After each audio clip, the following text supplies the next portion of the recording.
Ah, peut-être qu'avec un coup de laser à vapeur... Hey, ah non, c'est pas ça. Oh, un tournevis, merci beaucoup. Et ben voilà, il suffisait de resserrer la valve d'imagination. Ah, mais c'est vous les amis. Merci pour le coup de main. Sans vous, on n'aurait jamais pu décoller. Et c'est qu'on en a des choses à voir aujourd'hui. Du plus profond des océans, aux plus lointaines galaxies, en passant par des pics enneigés et des volcans en éruption. Ce bolide nous emmènera à la découverte de futurs inconnus et imaginés dans ce nouvel épisode fascinant, exaltant, truculent et surtout innovant au cœur de la magie de Disneyland Paris.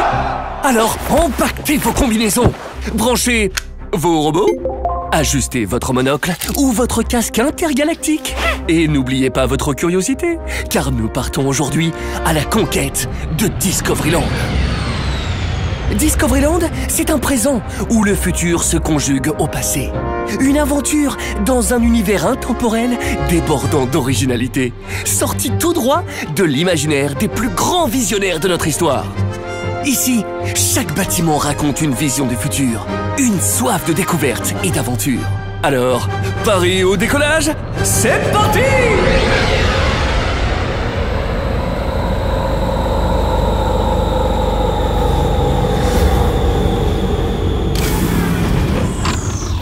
Merci mon grand, mais nous allons continuer à pied.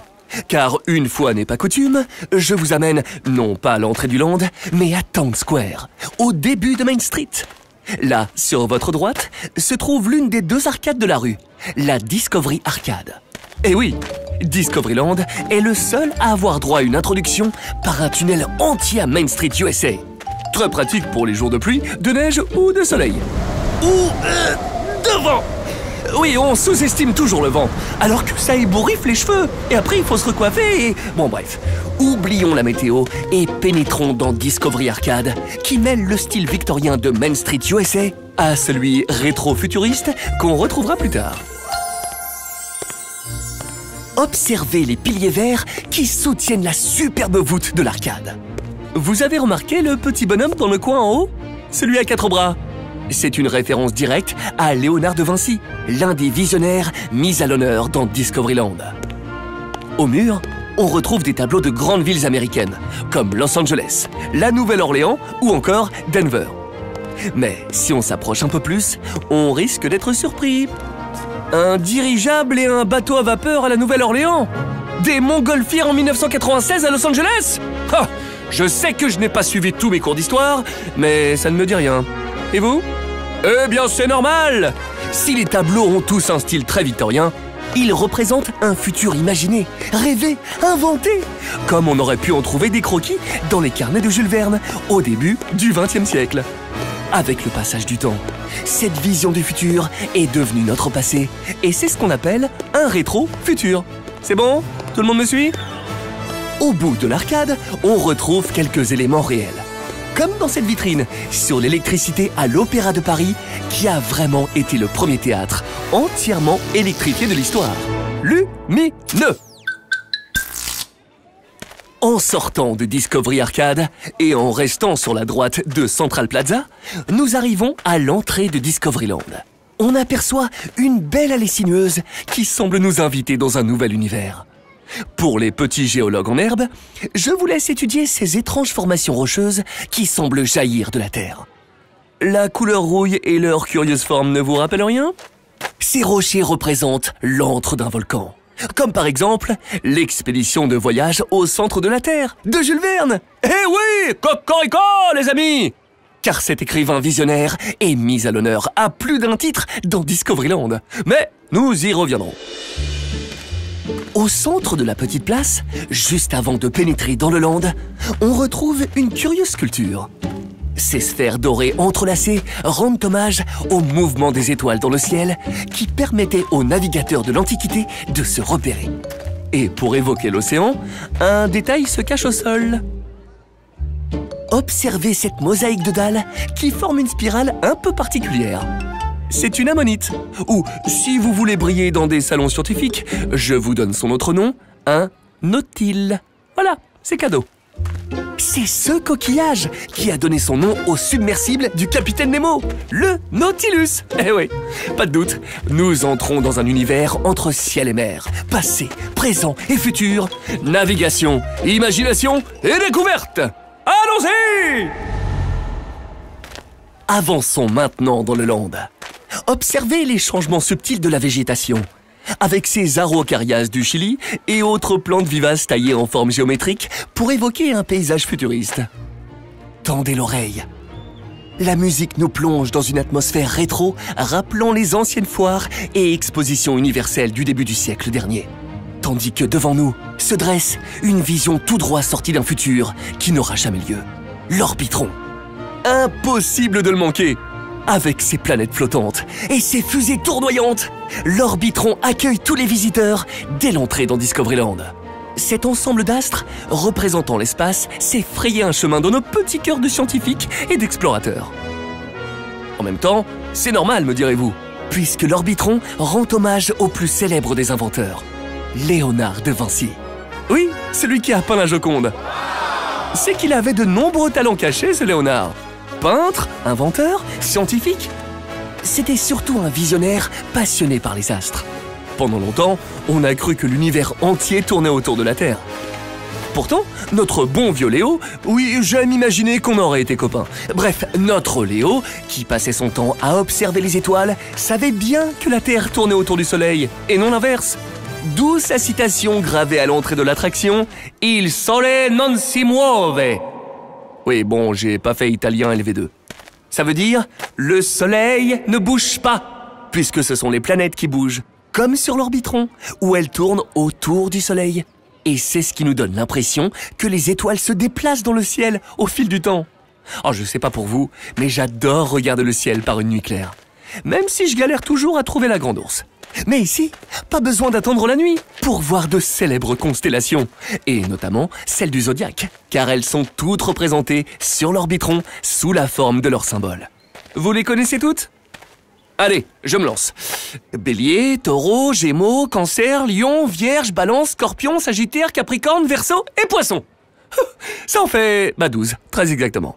Comme le nombre de fusées qui tournoient autour de l'Orbitron dans ce voyage inoubliable au cœur de la voûte céleste. Et pour les capitaines les plus aguerris, ces fusées peuvent ajuster leur vol et s'élever jusqu'à plusieurs mètres au-dessus du sol. De quoi ressortir avec des étoiles plein les yeux. Redescendons un peu sur Terre et continuons à droite de l'Orbitron. Les coupoles futuristes d'Autopia, où vous pouvez rouler sans avoir passé votre permis de conduire, quel que soit votre âge, nous accueillent et rendent hommage à un autre visionnaire, Walt Disney lui-même. Eh oui, c'est son amour du transport qui ressort dans ce voyage au cœur de l'optimisme des années 50 et qui stimulera le pilote qui sommeille en vous. Alors, si comme moi, vous vous déplacez plutôt en RER A qu'en Astro Coupé, pas de panique, car les superbes bolides d'Autopia semblent doués d'une volonté propre et vous amèneront toujours à bon port. Est-ce que vous êtes prêts pour une petite virée entre amis? Hein? Eh ben c'est parti! Mais c'est un autre voyage qui nous intéresse maintenant. Plus sombre, plus inquiétant, plus mystérieux. Sur notre gauche, on arrive près d'un étrange lagon bordé d'arbres nuages. Oui, c'est leur nom. Ces jolies pousses taillées en forme de petits coussins ou de nuages évoquent la vapeur d'eau. Vous voyez où je veux en venir? Alors, oui, ils ont l'air super moelleux et confortables. Mais c'est surtout un rappel de l'énergie qu'on a pu tirer de la vapeur au début du siècle dernier. Chapeau aux jardiniers de Discoveryland. Ces gracieux feuillages bordent des ponts de style art déco aux rambardes surmontés d'un N doré. Le tout juste en face d'un drôle de poisson. Tout en métal et avec des yeux ronds qui semblent nous défier de nous approcher.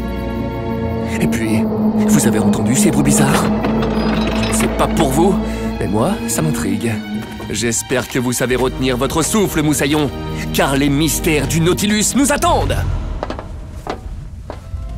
Plongeons dans l'antre du capitaine Nemo et de son fameux submersible, le Nautilus. Tiré du roman de Jules Verne, je vous avais bien dit qu'on y reviendrait.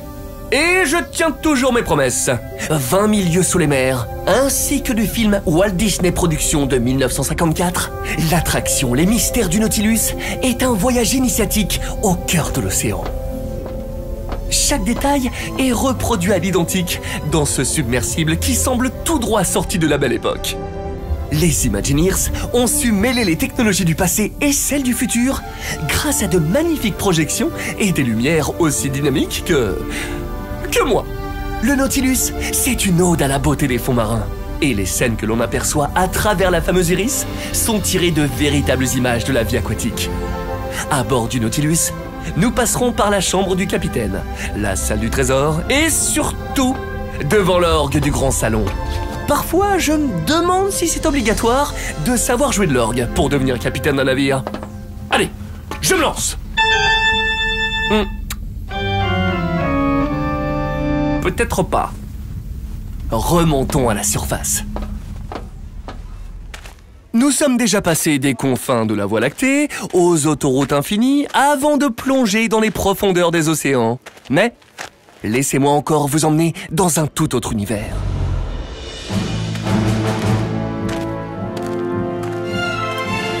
Que vois-je de l'autre côté de l'orbitron? Cette combinaison blanche, verte et violette? Ce menton digne d'un dieu grec et ces ailes rétractables qui n'ont jamais connu la défaite? C'est Buzz! Buzz l'éclair, le jouet le plus populaire du système interstellaire. Celui qui se porte toujours volontaire pour sauver l'univers. Un partenaire du tonnerre qui nous libère de nos... galères? Oui, bon, ça va, j'arrête avec les rimes. Impossible de manquer l'imposante statue d'1,80 m de haut, reposant sur une puissante soucoupe volante, tout aussi impressionnante. Ouais, bah ça va, c'est bon, cette fois j'arrête. Nous voici devant une station spatiale, le siège de Star Command, le quartier général de l'Alliance Galactique, où les jouets Rangers de l'espace protègent l'univers des forces du mal. Rien que ça. En même temps, Discoveryland est la terre de tous les futurs. Alors pourquoi pas un futur où les jouets prennent vie? J'ai toujours trouvé que mon lapin en peluche me regardait d'un drôle d'œil. En parlant d'yeux, vous avez remarqué combien en ont ces petits extraterrestres verts à côté de Buzz? 3! Avec ça, ils ont forcément une vision ultra sensible. Pratique pour ne rien manquer des détails de Buzz Lightyear Laser Blast. Tout le monde aura besoin d'ouvrir grand ses mirettes pour viser juste et déjouer les plans de l'horrible empereur Zurg. Prêt à devenir des Rangers de l'espace? Comme le dit si bien notre jouet adoré, vers l'infini et au-delà! Bon, je ne sais pas pour vous, mais tous ces voyages m'ont donné faim. Et ça tombe bien, car nous voici devant le café Hyperion. Arrêtons-nous un instant devant l'entrée pour admirer l'imposant dirigeable qui semble jaillir du hangar. C'est lui, l'Hyperion, inspiré du film Walt Disney Productions, L'île sur le toit du monde. Le dirigeable Hyperion a élu domicile à Disneyland Paris et témoigne de cet esprit d'aventure qui a toujours poussé l'humanité vers l'avenir. Comment est-il arrivé là? C'est un mystère. On raconte que l'Hyperion n'aurait eu qu'un seul capitaine et aurait effectué 49 expéditions, mais au matin de ce qui aurait dû être son 50e voyage, le capitaine disparut sans laisser de traces. Il ne nous reste que son vaisseau, le majestueux Hyperion, amarré au hangar de Vidéopolis et prêt pour le départ. Ses baluchons sont arrimés, sa toile gonflée, ses moteurs briqués et fonctionnels. Et on peut même voir quelques pigeons voyageurs dans de petites cages sur les côtés du dirigeable. Les explorateurs du siècle dernier se servaient de ces oiseaux pour envoyer des lettres à la Terre. Et si vous tendez l'oreille, vous pourrez les entendre roucouler. On raconte que le vaisseau attend patiemment le retour de son capitaine perdu. Celui qui pourra larguer ses amarres et l'emporter une fois encore dans les cieux. D'ailleurs, si vous baissez les yeux, vous remarquerez une magnifique rose des vents au centre d'une mosaïque bleue. Je ne sais pas vous, mais moi, ça me donne envie de sortir mon compas, ma montre à gousset, un sextant et de mettre un petit monocle, oui, c'est juste pour le style, avant de m'élancer dans une expédition vers des contrées encore inconnues. C'est que nous sommes au bon endroit pour cela.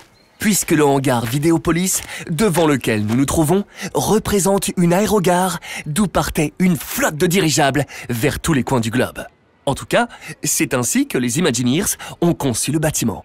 Avec ses éléments géométriques typiques du mouvement Art déco, combinés à de la décoration high-tech et à des références à la science-fiction comme à Jules Verne, c'est un lieu qui nous plonge dans un futur fictif éternel, comme une dimension parallèle à la fois steampunk et moderne. Oh, mais vous devez avoir faim! Et moi qui me perds dans des contemplations futuristes. Pénétrons dans cette magnifique ère de restauration et de divertissement. Le Café Hyperion rend hommage au voyage. Des valises attendent d'embarquer pour le 50e départ du dirigeable. Des peintures vous présentent les destinations possibles. Et même l'horloge de style Art déco s'y met, puisque la petite aiguille est une réplique de l'Hyperion. Allez, je vous laisse profiter d'un bon burger devant la scène où se produisent des spectacles, ou devant les écrans, sur lesquels sont diffusés des courts-métrages pour le plus grand bonheur de tous. Et on se retrouve à la sortie. Oh, et si vous avez besoin de recharger vos robots portatifs, vos portables ou tout autre gadget intergalactique, n'hésitez pas à vous arrêter dans la petite salle au ciel étoilé. Vous pourrez réviser vos constellations avant de repartir à l'aventure. On ressort sur le côté de Vidéopolis. Retournez-vous et levez les yeux. Vous voyez ces fenêtres rondes sur la façade de Vidéopolis? Eh bien, ce ne sont ni des réacteurs, ni des hublots, ni même vraiment des fenêtres. Ces ouvertures auraient dû devenir des couloirs reliant Vidéopolis à une attraction voisine appelée Discovery Mountain. Mais cette attraction ne fut finalement pas construite, au profit de Space Mountain, et il devint impossible de connecter les deux structures. On aperçoit encore les vestiges de ce projet grâce aux initiales DM gravées sur quelques ponts. Comme quoi, l'évolution crée toujours quelque chose de nouveau, puisque ces fenêtres sont aujourd'hui partie intégrante du design de Vidéopolis, avec ou sans couloir. Je vous propose maintenant une expérience d'un visionnaire à l'autre, de Jules Verne à George Lucas, l'emblème même de Discoveryland et la destination phare des amateurs de sensations fortes, j'ai nommé Space Mountain. Vous ne pouvez pas la louper. C'est l'immense montagne métallique en forme de volcan en plein milieu du land. Avec son architecture rétro-futuriste, inspirée de la Belle Époque, la structure de Space Mountain est une véritable ode à Jules Verne. Et plus particulièrement à son roman De la Terre à la Lune.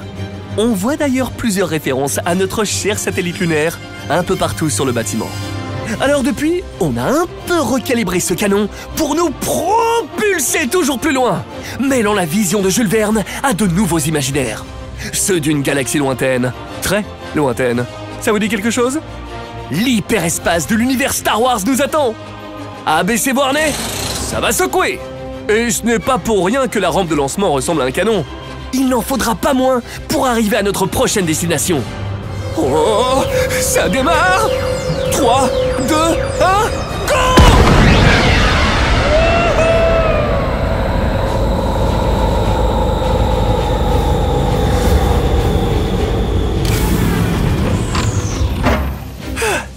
Nous voilà arrivés à bon port. Enfin, pour l'instant.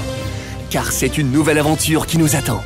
Je vous parlais de galaxies lointaines tout à l'heure. Et nous y voilà. À notre droite, un chasseur X-Wing repose sur le toit octogonal de Starport, où vous pourrez rencontrer des personnages iconiques de la galaxie.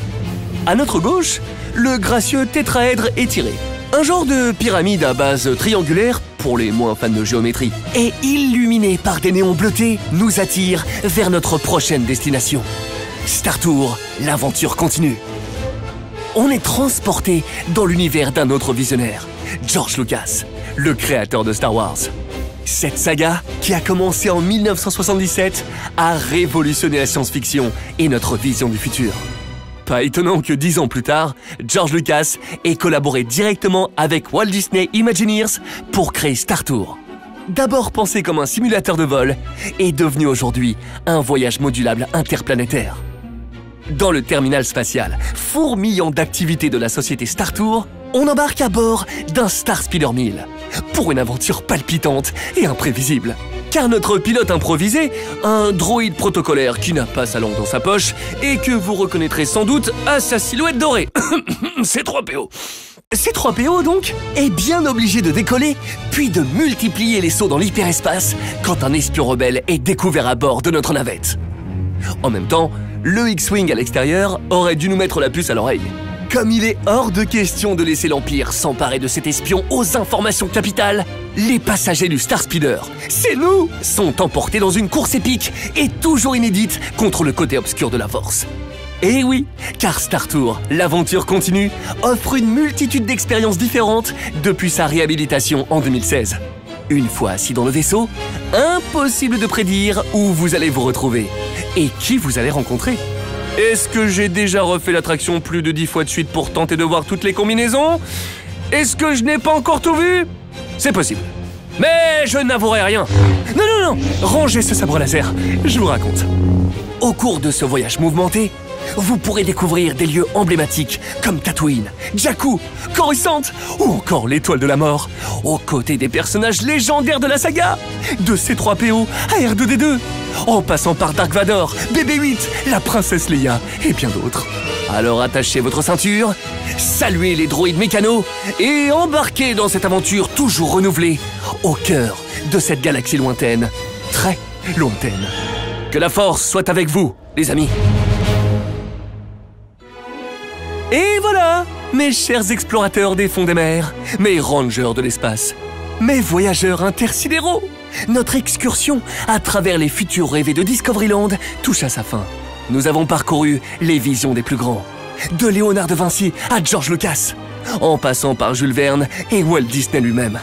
Nous avons navigué du plus profond des océans aux plus lointaines galaxies, dans une épopée haute en couleurs, en nouvelles technologies et en imagination. Mais pas besoin de revenir au présent tout de suite, car à Discoveryland, le futur est une source d'inspiration sans cesse renouvelée, qui n'attend que votre curiosité pour imaginer de nouveaux horizons. Alors, qu'attendez-vous? Quoi? Le vaisseau m'attend? Ah oui, oui, j'arrive. Hein? De nouvelles découvertes? Oh, t'es sûr? Oh, pas de temps à perdre alors! Si vous avez aimé ce podcast, n'hésitez pas à le liker ou à laisser un commentaire. De quel futur rêvez-vous? Racontez-moi. Merci encore pour votre écoute. J'ai hâte de vous retrouver pour une prochaine aventure sonore à Disneyland Paris. À la prochaine, les amis!